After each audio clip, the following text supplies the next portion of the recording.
हार गए थे।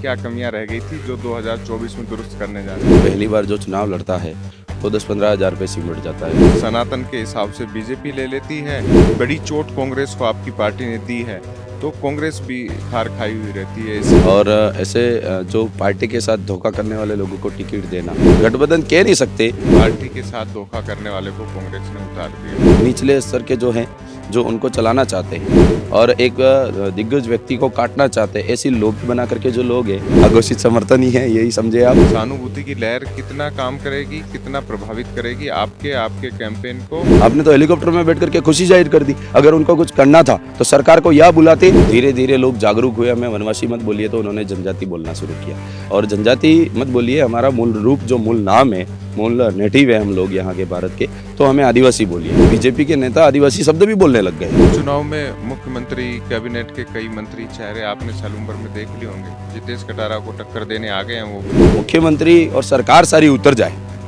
बहुत दिन एक दिन खाली नहीं जा रहा है कि कोई मंत्री नहीं आ रहा है, कोई बड़ा नेता नहीं आ रहा है। उनको पता चल चुका है कि सीट हम हार चुके हैं। मंत्री भजनलाल पर्ची सरकार की सरकार में बने हैं।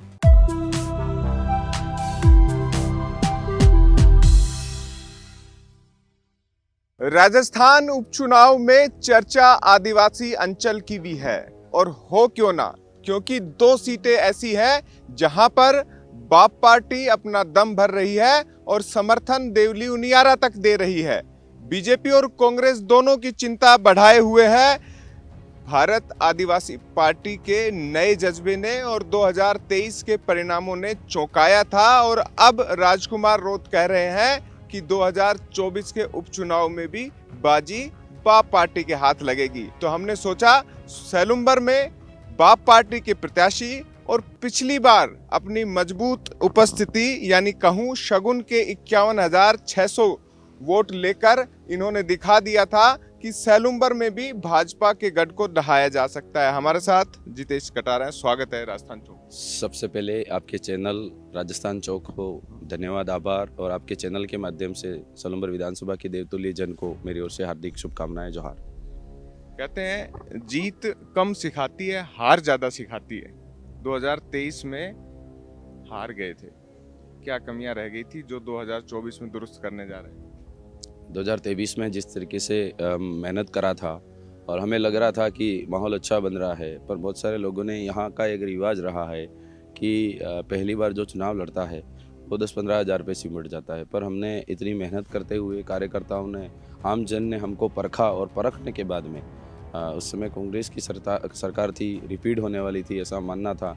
तो उसकी वजह से आदिवासी बाहुल्य क्षेत्र के अंदर सबसे ज़्यादा कांग्रेस ने वोट काटे, तो पर वो जीत नहीं पाई। और यूथ जो था, बुजुर्ग जो थे, माताएं जो थी, वो साथ थी, पर हम कुछ स्थिति को संभाल नहीं पाए। उसकी वजह से वोट परसेंटेज कम रहा। अब की बार उन सारी कमियों को सुधारते हुए उन्हीं क्षेत्र में हम ज़्यादा अपना काम और बहुत सारे मुद्दे उठाते हुए हमने काम किया है, और 1 साल के अंदर हमने वो मामला और वो माहौल पूरा पॉजिटिव लिया है। और अब की बार भारत आदिवासी पार्टी, आपने देखा होगा कि पूरे सलूम्बर विधानसभा के अंदर इस तरह का माहौल है कि हमारे बीच में हमारा लीडर ऐसा हो कि हमारे पास में आधी रात को आकर के खड़ा रह सके, हमारा लीडर ऐसा हो जो हमारी शिक्षा की बात कर सके, हमारा लीडर, हमारा नेता ऐसा हो जो शिक्षा, स्वास्थ्य, रोजगार की बात कर सके। इन तमाम बातों को लेकर के जनता के सामने एक ही विकल्प बचा है, जो है भारत आदिवासी पार्टी के कैंडिडेट। लेकिन घिरा हुआ है चारों तरफ से। विकल्प तो आपने बता दिया, लेकिन कई बार मुद्दे ऐसे उठा देते हैं जो सनातन के हिसाब से बीजेपी ले लेती है, और अपने परंपरागत वोट बिछड़ने के जो बड़ी चोट कांग्रेस को आपकी पार्टी ने दी है, तो कांग्रेस भी खार खाई हुई रहती है। इसलिए जो लोकसभा का गठबंधन था वो इस बार उन्होंने तोड़ा भी है। आपके सामने प्रत्याशी भले ही रघुवीर मीणा नहीं है, लेकिन प्रत्याशी तो उतार दिया है। देखो, वो लोकसभा का गठबंधन था, और अभी हाल ही में देखा जाए तो आप ये मान सकते हैं कि इतने बड़े दिग्गज नेता का टिकट कटना और ऐसे जो पार्टी के साथ धोखा करने वाले लोगों को टिकट देना मतलब ये इशारा है पूर्ण रूप से कि भारत आदिवासी पार्टी वहाँ मजबूत है।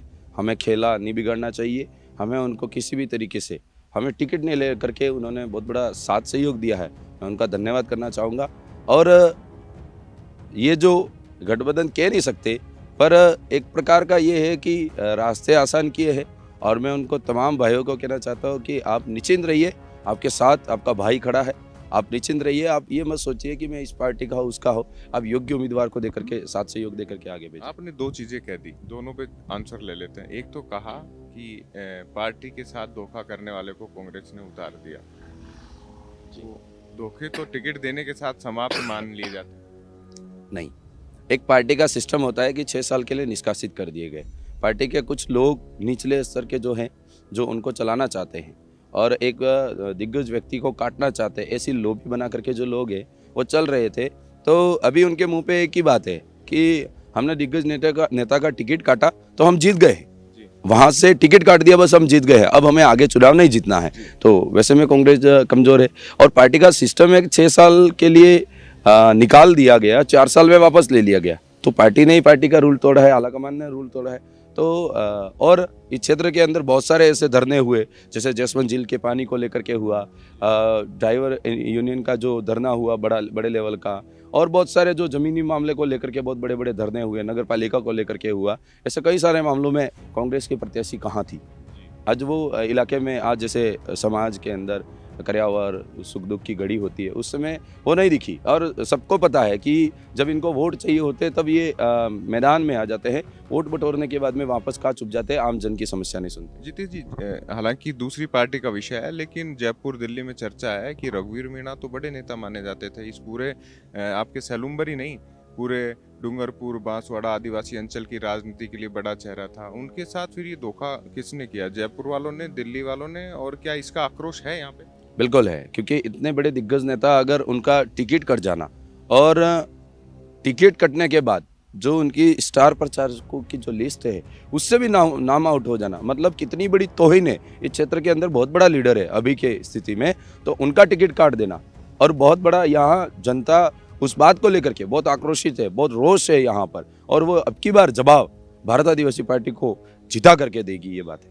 वो सारा वोट आपकी तरफ हो जाएगा, मतलब आप जो रघुवीर मीणा की जो आंतरिक ताकत थी, माने जितेश करारा के साथ? बिल्कुल, उनकी जो आंतरिक ताकत थी, उनकी जो ग्राउंड लेवल की जो टीम थी, वो टीम सारी, उनको पता है कि अब हमारा कोई रहा नहीं, अब ये पार्टी के साथ धोखा करने वाले अगर टिकट ले आएंगे और हम लोगों का क्या वजूद रहेगा, तो उनकी जनता को क्या जवाब देंगे। तो उन्होंने सोचा है कि अब की बार जो मजबूत कैंडिडेट है उससे साथ सहयोग देकर के, सपोर्ट देकर के उसको जीता। कांग्रेस की स्थानीय लीडरशिप के लिहाज से बड़ा बयान है आपका कि कांग्रेस एक तरीके से अघोषित समर्थन यहाँ दे चुकी है, जैसा राजकुमार रोहत को दिया। बिल्कुल, अघोषित समर्थन ही है, यही समझे आप। और अघोषित समर्थन क्यों नहीं, जब इतने सारे लोगों को आज जो नाराज पक्ष है उनको छोटी सी मीडिया के सामने ला करके छोटी सी अपनी बाइट दिलवा करके ये है कि समर्थन में खड़े हैं, दिल से नहीं है। दिल से कोई व्यक्ति होता है ना तो पूरे मैदान में उतर जाता है, अपनी ताकत झोंक देता है, तो वो नहीं कर रहे हैं। क्यों? क्योंकि उनके साथ में तौहीन हुई है, उनकी ईमान के साथ में,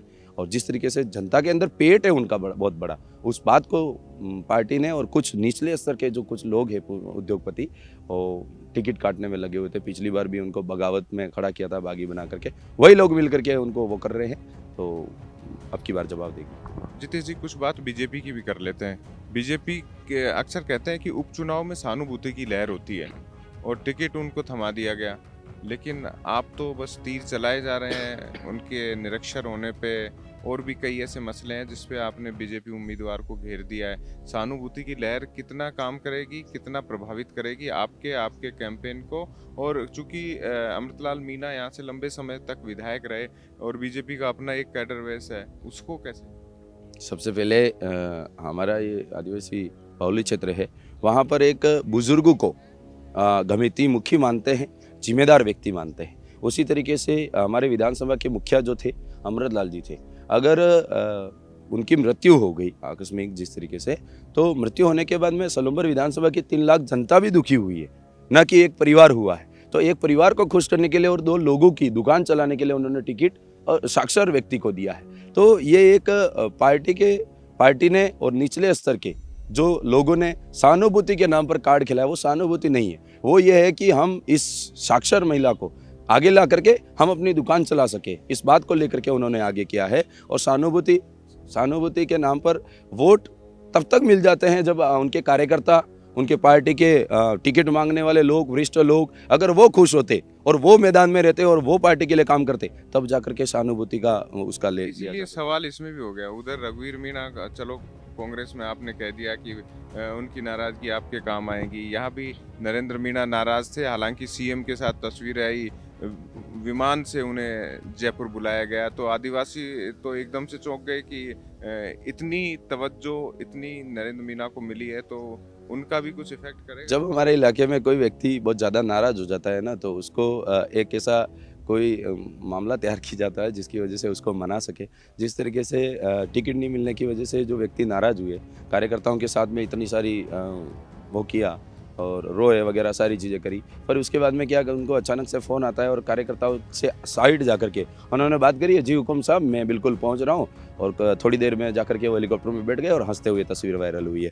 तो उनकी खुशी वहीं तक थी, वहीं तक थी कि हेलीकॉप्टर में बैठ सवाल भी यही था कि हेलीकॉप्टर की ठीक है, क्या दिल भी खुश हो उनका? वहाँ जाकर के वो बैठे हैं, उनको टिकट नहीं चाहिए थी। इससे ये साबित होता है उनको टिकट नहीं चाहिए थी, उनको हेलीकॉप्टर में बैठना था और भजन लाल जी के साथ में जाकर के एक बार फोटो खींचना था, और जो माल पानी था वो लेकर के चुपचाप बैठना था। और उनकी जो टीम है वो उनसे नाराज हुई है कि आप इतनी जल्दी तरीके से इतना सब कुछ कर लोगे, हमें ये भरोसा नहीं था, हम आपको लीडर मानते हैं, आपने तो हेलीकॉप्टर में बैठ करके खुशी जाहिर कर दी। अगर उनको कुछ करना था तो सरकार को यह बुलाते और यहाँ के कार्यकर्ताओं को इकट्ठा करते, और कार्यकर्ता जिस तरीके से कहते उस तरीके से काम करते। आज ये चीज़ें नहीं हुई। आज इस क्षेत्र को, ये क्षेत्र बहुत दबा हुआ है, क्षेत्र बहुत पिछड़ा हुआ है, जिसकी शिक्षा, स्वास्थ्य, रोजगार, आज जो बहुत सारी ऐसी स्थिति है, पानी, लाइट, बहुत सारी सुविधा नहीं है, उन बातों को लेकर के आज दबा हुआ है। और दबे हुए इलाके को अगर बीजेपी विकास करना चाहती तो अच्छे व्यक्ति को आगे लाती, जो लड़ सके, जो सरकार के सामने मांग कर सके, ऐसे व्यक्ति को।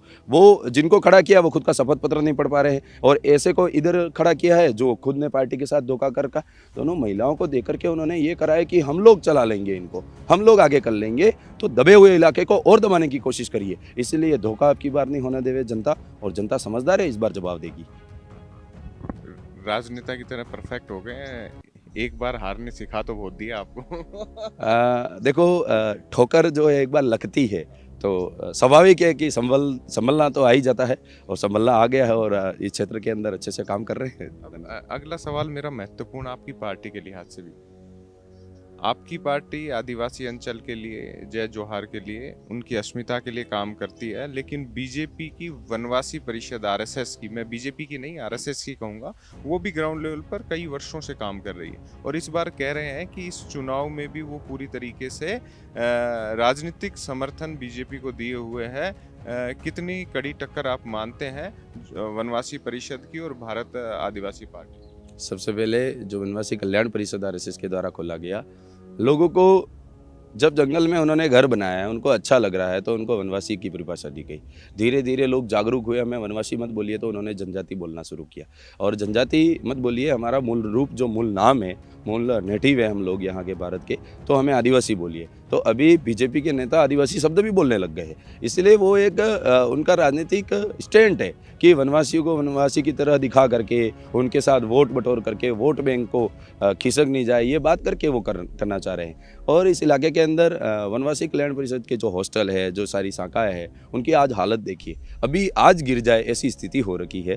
तो वो सिर्फ वोट बटोरना चाहते हैं, ऐसा कोई भी विकास नहीं किया है। और मूल रूप जो समाज को मुख्य धारा से जोड़ने का जो काम है, वो भारत आदिवासी पार्टी ने किया है। और समाज का अंतिम व्यक्ति, जो विधानसभा का अंतिम पंक्ति में बैठा हुआ व्यक्ति है, उसके लिए, उसके मांगों के अनुसार, उसकी इच्छा के अनुसार विकास करने का जो कार्य है, वो संकल्प लिया है भारत आदिवासी पार्टी में, और निश्चित तौर से करेंगे हम लोग। उपचुनाव में मुख्यमंत्री, कैबिनेट के कई मंत्री चेहरे आपने साल उम्र में देख लिए होंगे, जितेश कटारा को टक्कर देने आ गए हैं वो भी।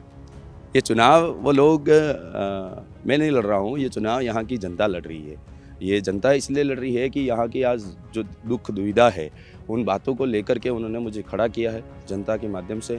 और मुख्यमंत्री और सरकार सारी उतर जाए, बहुत दिन, एक दिन खाली नहीं जा रहा है कि कोई मंत्री नहीं आ रहा है, कोई बड़ा नेता नहीं आ रहा है। उनको पता चल चुका है कि सीट हम हार चुके हैं, और वो उस बात को लेकर के चिंतित है कि हम कैसे जाकर के इस सीट को बचाएं। पर वो बचा नहीं पाएंगे, क्योंकि आप कितने भी रेला कर ले, कितनी भी सभाएं कर ले, आपकी सभा फीकी होने वाली है, आपके साथ लोग नहीं जुड़ने वाले। आपने बहुत झूठ बोला है।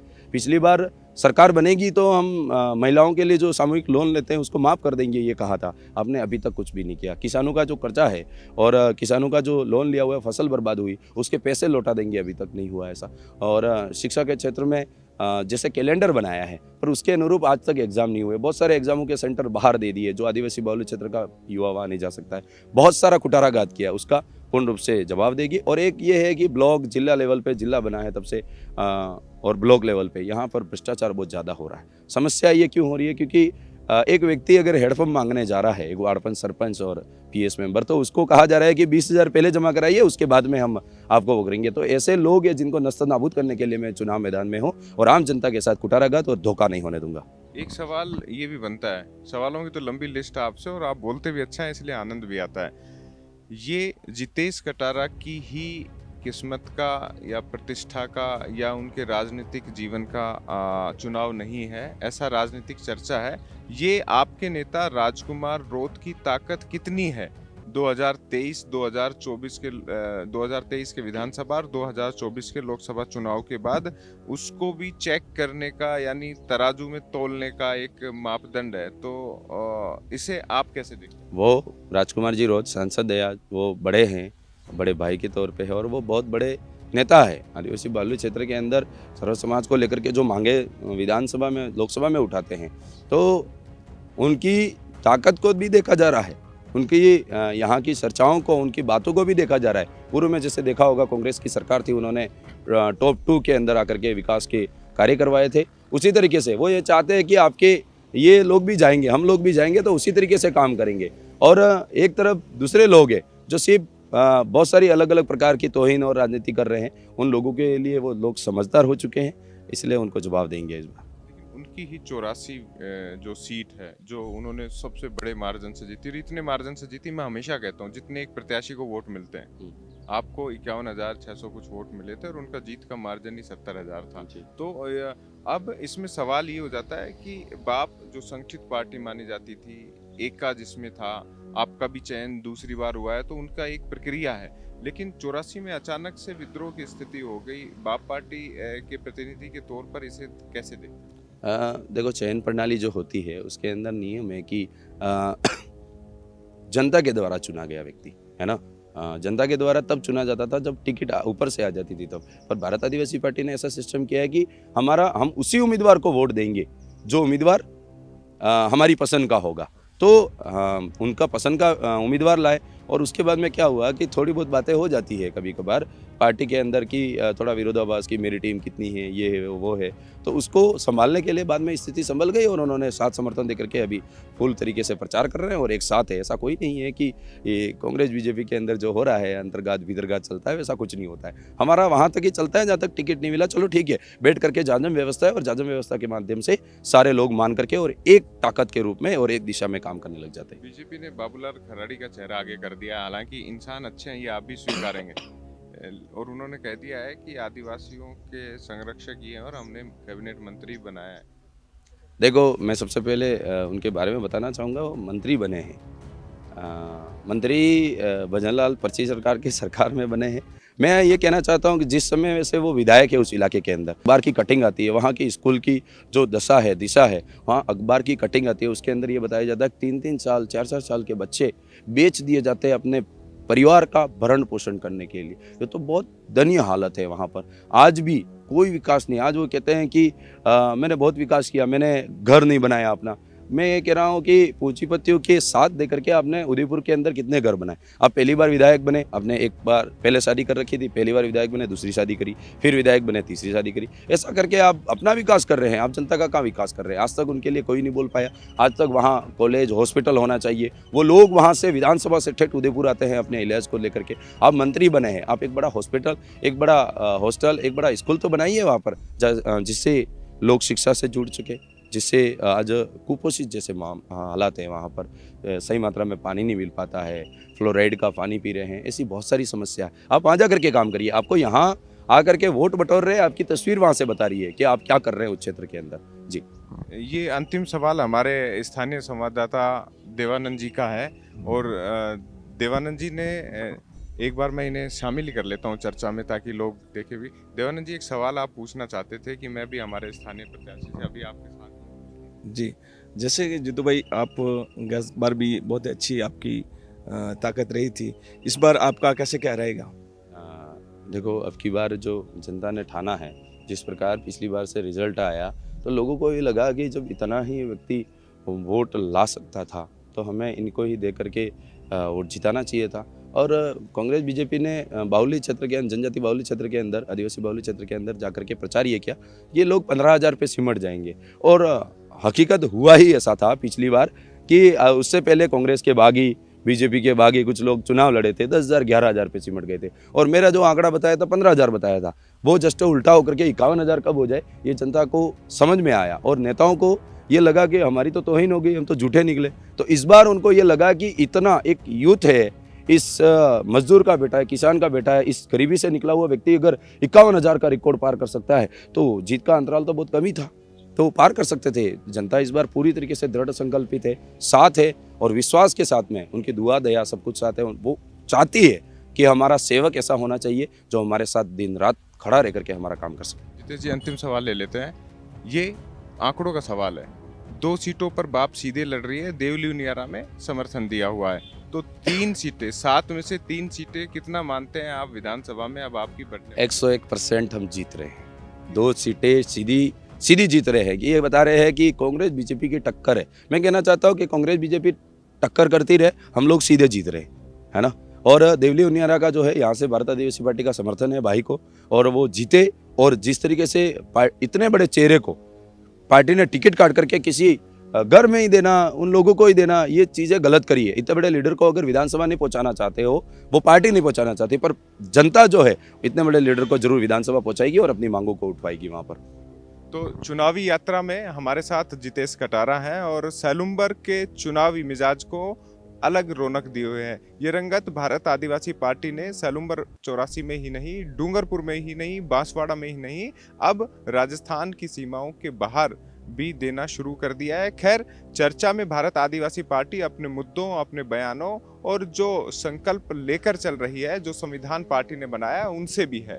कांग्रेस और बीजेपी दोनों पार्टियों को अब इस आदिवासी अंचल में बाप पार्टी से थोड़ा भय लगने लगा है, तो रणनीतियां भी ऐसी ही बना रही है। खैर, ये चुनावी इंटरव्यू है और चुनावी यात्रा में जितेश कटारा लगे हुए हैं। हम इतना ही कहेंगे, 13 नवंबर को मतदान का दिन है, मतदान अवश्य कीजिएगा। वीडियो जर्नलिस्ट सुरेश शर्मा और मेरे सहयोगी देवानंद के साथ अंकित तिवारी, राजस्थान चौक, सैलुम्बर। प्रदेश के सभी व्यापार उद्योग जगत के लिए दीपावली के हार्दिक शुभकामनाएं और बधाई।